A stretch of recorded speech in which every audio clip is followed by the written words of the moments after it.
When we solve by graphing, the first thing we have to do is just graph the quadratic. Okay? Once when we have it graphed, the solutions are where it crosses the x-axis.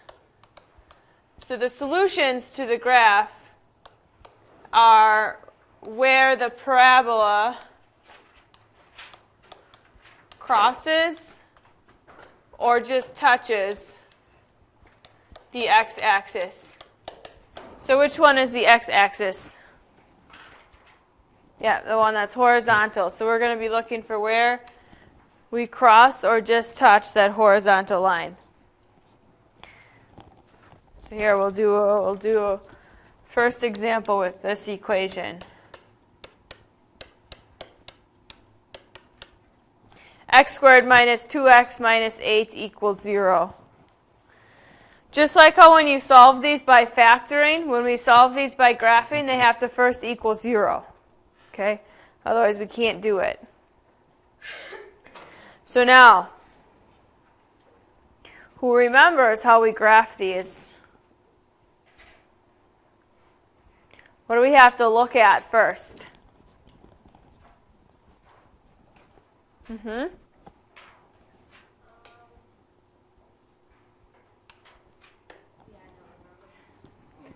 you have to like add 8 to get rid of that 8, -8 or whatever? No, we want that -8 right there because it's equal to 0. So remember, this is our standard form. What do we do with that? Yeah?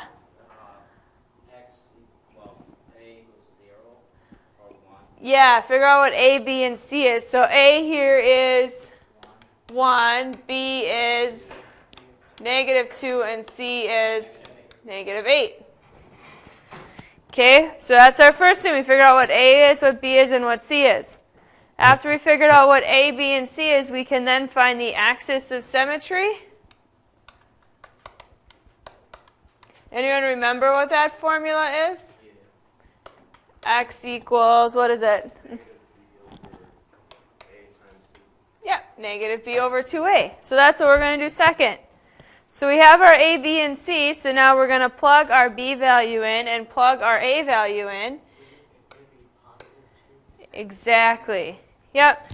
B is -2. So if we take a -b, it becomes a +2. Over 2 times A, so 2 times 1. Well, what does this really equal? 2 over 2, which is really 1. So what does that 1 tell us on our graph? Then we gotta go over 1 and make the dotted line. Right? Yep, go over 1 and then we make our dashed line right there.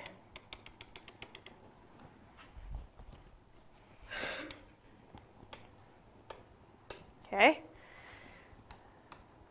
Now we can make our XY chart. What's that first number we're going to plug in? 1. So we plug in 1. So that means every time we see an X, we need to replace it with 1 and figure out what we end up getting. So here, this would be 1 squared minus 2 times 1 minus 8. Mr. Adams is going to email you. I was with him. Gotcha. All right, so 1 squared minus 2 times 1 minus 8. So remember, if we're not very quick at combining these, we are just going to put that into your calculator as you see it. All right, so if you're not very quick with your mental math, use your calculator. All right, don't be afraid of using it. It's a great tool. It's just going to be 1 minus -2. What do we got? When you plug this in, what did we get? You got -9. 1 squared is 1. 2 times 1 is 2. And 8. 1 minus 2 is -1. Minus 8 is certainly our -9. So over 1, then we go down 9. Well, my graph isn't quite big enough, but I'll just go 2 places down. So there's my down 9. What's another point that we know for sure? We also know negative 8. What is negative 8 at C? What is that point on there? That's where we cross the which axis? Not x and y. You need one or the other. That's our y-intercept. So C is your y-intercept, so we can go down 8 and put your y-intercept on there. If we go 1 to the left, we need to reflect it to the other side.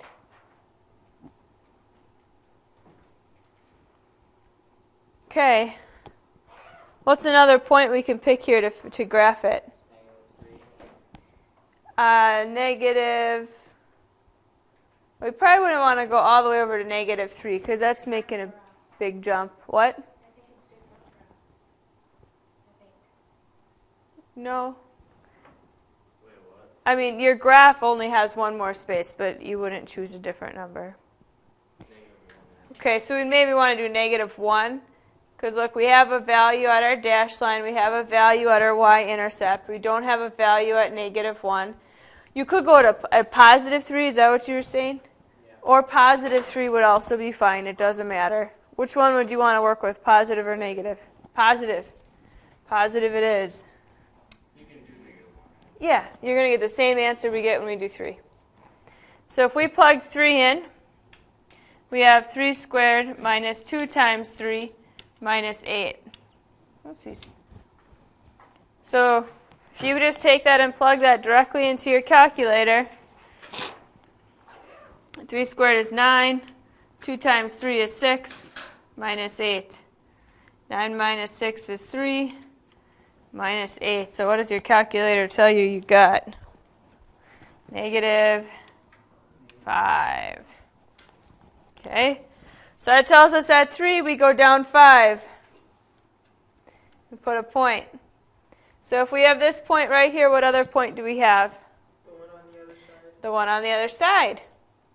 Now from here we could certainly graph our parabola, but do we know exactly where it's going to cross the x-axis yet? Do we have points sitting on here on the x-axis? Not yet. So when we are graphing these to solve, we need to keep picking points until we get a point that sits right on that x-axis. Okay? So here we just plugged in 3, so what's the next number we could plug in? Could we plug in 4? We're going to keep going until we get a point on the x-axis. So there we plugged in 3 last time, so we're just going to move 1 point over and we will plug in 4 and do the same thing, and hopefully this time we will end up on the x-axis. So, or negative 2 if you're on the other side. So if we plug in 4, you have 4 squared minus 4 times 2 minus 8. So once again, use your calculators to help you out. Put that exact thing right into the calculator. I did negative 1 instead of 3. Yeah. You still should. That's perfect. Negative 7. I think you probably dropped a negative sign somewhere because we should end up getting the same negative 5. Yes. Is there like an equation that you could do to tell you when it crosses? No, this is what we have to do to figure out when it crosses. So we're going to have to keep plugging in numbers until we find it. Yep, what do we get? 0. Wait, how did you?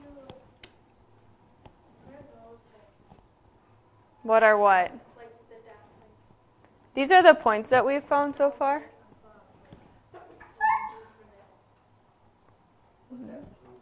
The blue line is? No, like how did you get? No, go up. Yeah. That was from our point 3, negative 5. 3, negative 5, and then we reflected to the other side. So this point is 4, 0. So 1, 2, 3, 4. Now, did that point go right on the x-axis? Yes, it did. And so we need to still reflect this to the other side. And that point is also right on the x-axis. So we can draw in our quadratic. And what are the 2 points that we got where it crosses the x-axis at? Which 2 points are those? 4. This one is 4. And what's the point on the other side? Negative 2. So that means your two answers here are x equals negative 2 and x equals 4. All right. So it's graphing our parabola. Same thing we did, except for we need to see which 2 points it crosses. And here we saw it cross exactly at 4 and exactly at negative 2. So everyone okay with how we got those 2 points? Oh, so you just picked the next line over that didn't have anything on it? Yep, we just picked the next line over that didn't have a point. That's how we chose this 4 to plug in. Yep. And that's what you would do. If you don't see that you cross exactly, you just keep picking a point. This is unusual that we're going to have to pick a third one. Most of the time we're going to get it after 2. Okay? All right, let's do another one.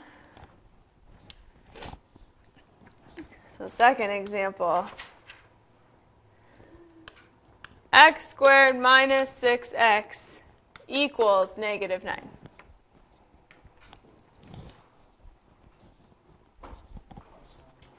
Good. So here we have to add 9. Why do we have to add 9? Because, right, we want it to equal 0. So we're going to add 9 to both sides. So now we have x squared minus 6x plus 9 equals 0. And now this is set up so that we could start graphing it. So it's the very first thing we're going to do here to graph this.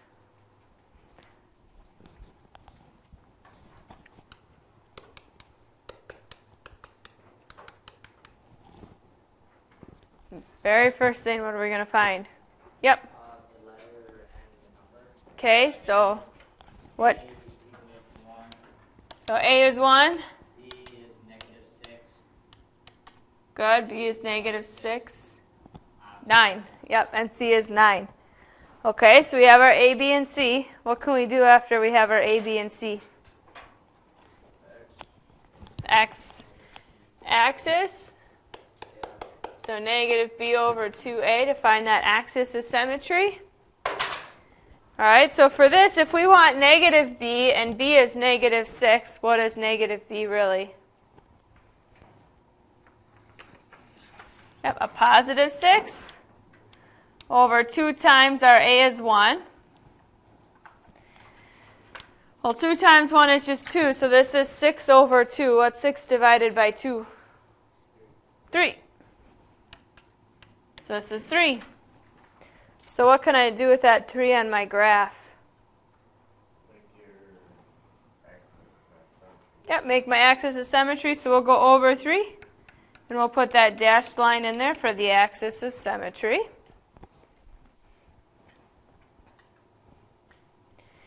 Okay, and now we can start making an XY chart. Ooh, that got a little slanted. Try that again.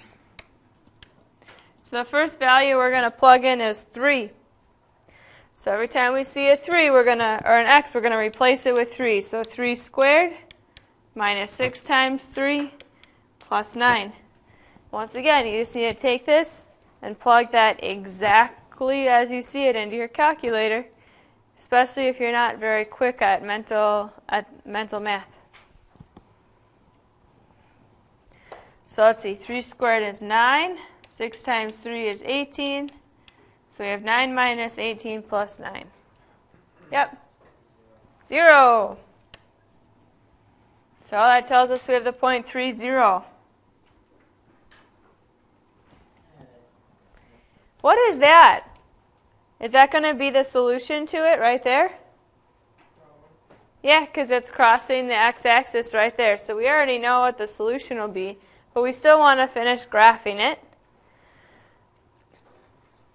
So what's another point that we know for sure? 9. We know 9 because that's our C value, so that is our y-intercept. So let's see, 7, 8, 9. So if we know a point on one side, we can reflect it to the other side. And then to get an idea of what this parabola looks like, we should just plug in one more value. What other value can we plug in here? 1? Sure. How'd you pick 1? Okay, 1 because it's easier, and we don't have a point for 1. We don't have any point over here, over there.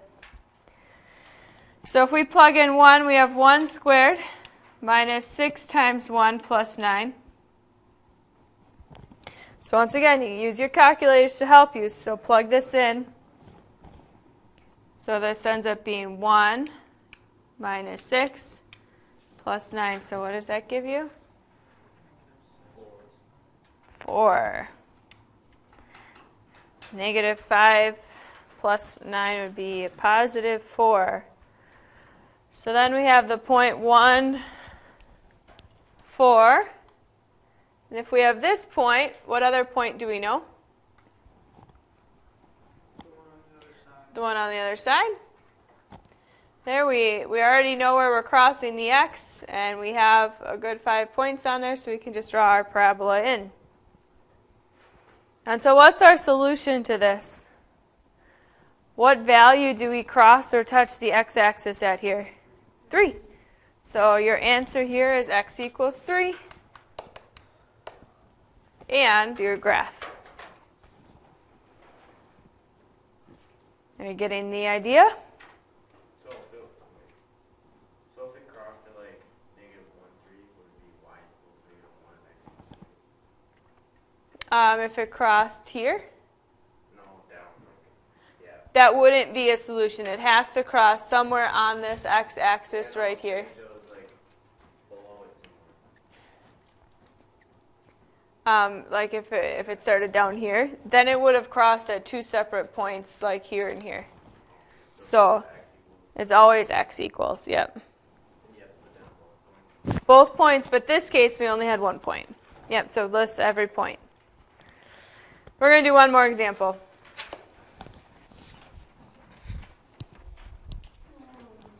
Example 3. Negative 2x squared minus 8 equals 6x.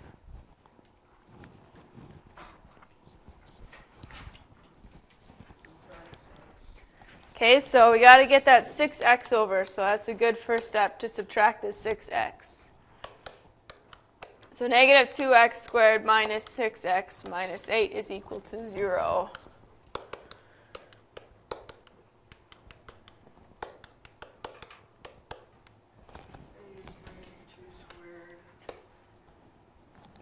All right. So we'll figure out what our a, b, and c is. So what did we say a is here? Negative 2. B is negative 6, and C is negative 8. All right. Negative 2, negative 6, and negative 8 for our a, b, and c. So and from here we can figure out our axis of symmetry. So negative b over 2a. So what would a negative b be here? Positive 6 over 2 times negative 2. Well, what's 2 times negative 2? I thought the b was always negative. It's a negative b. So if our b started off negative, a negative negative gives you a positive. So is it always going to be like at the start of 2 or no? Can it be like any other number? Like it's where it's like 2x. Is that always going to be 2 or no? What do you mean? Because like you know how it's 2x squared. Yeah. Is that always going to be like that? Well, Or is there going to be different numbers? This is a different number from the previous problems. Your a, b, and c change numbers based off the problem. Okay, so what is 6 divided by negative 4?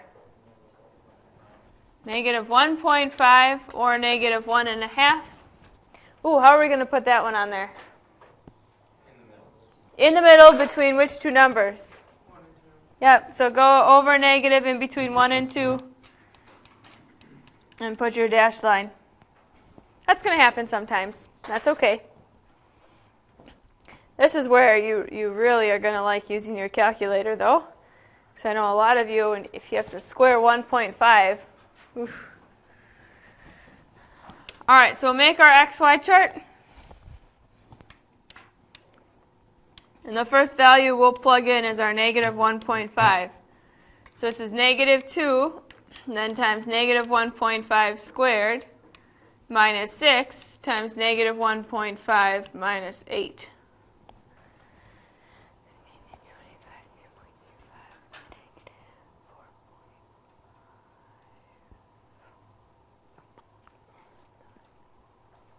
What do we end up getting?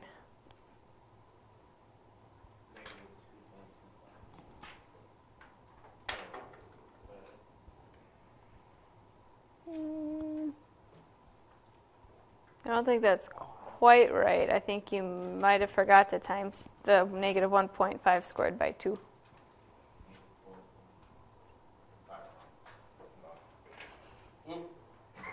Just try typing it in there again, right from the start.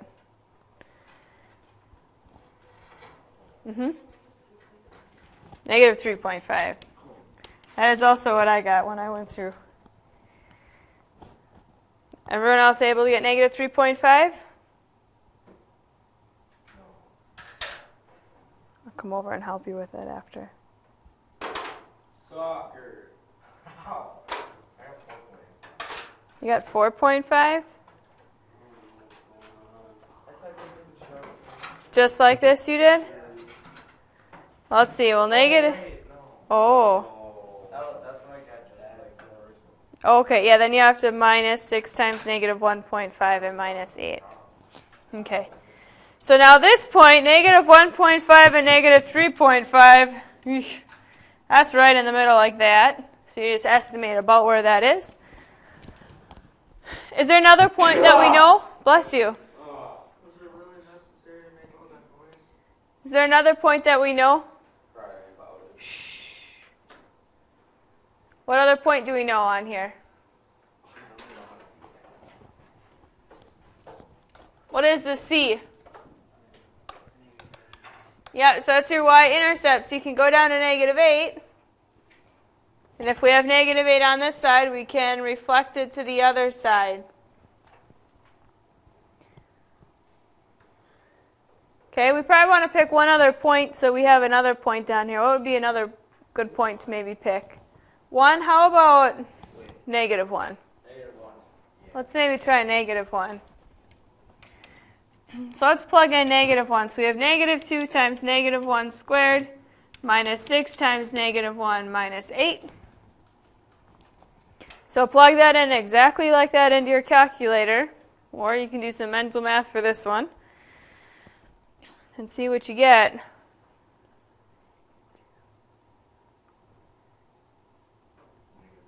Yep, negative 4.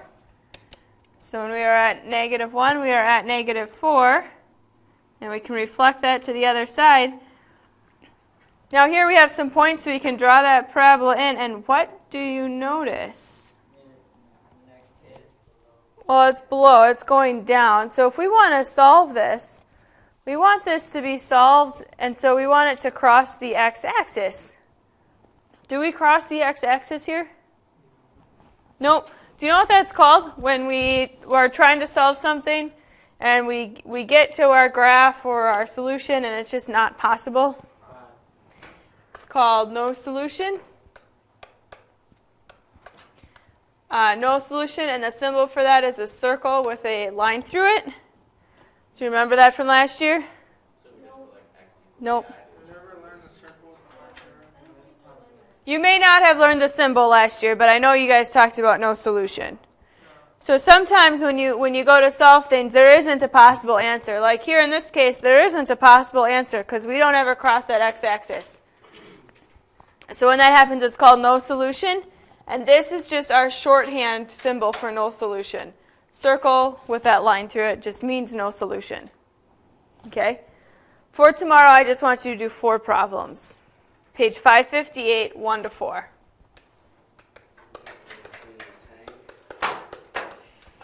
Okay, so 4 problems for tomorrow. And then tomorrow and Thursday, we're going to add on some more problems to this, but doing the same thing. Okay? And then on Friday, we're going to take a quiz on these first 2 sections. All right, so your quiz on Friday really is graphing a quadratic, and then graphing a quadratic and telling me the solutions. All right? And, yep, so those 4 problems. Have them done for tomorrow.